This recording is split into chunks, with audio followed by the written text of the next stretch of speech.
100. Try 100. Oh, damn. That's cool. Damn, that's cool.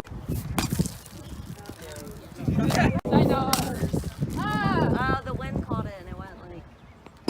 One. Where the heck did it go? Patton, you try hard. 6.4.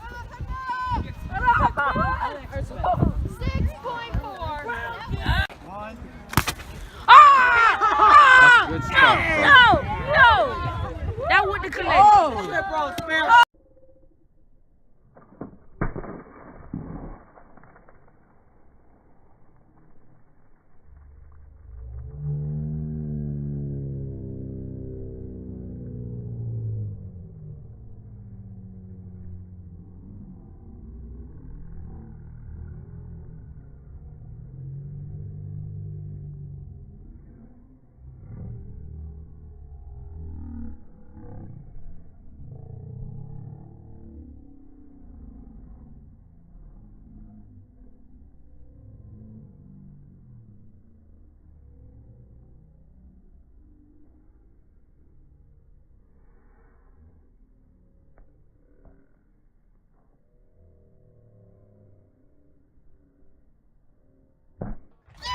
I think we should do it again.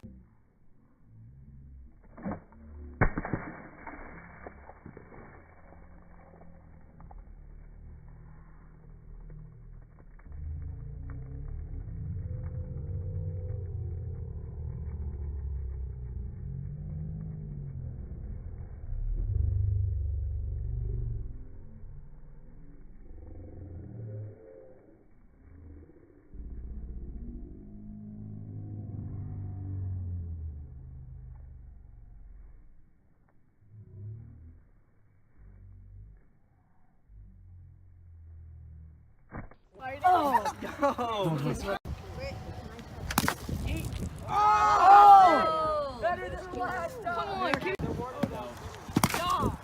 There we go. Fire!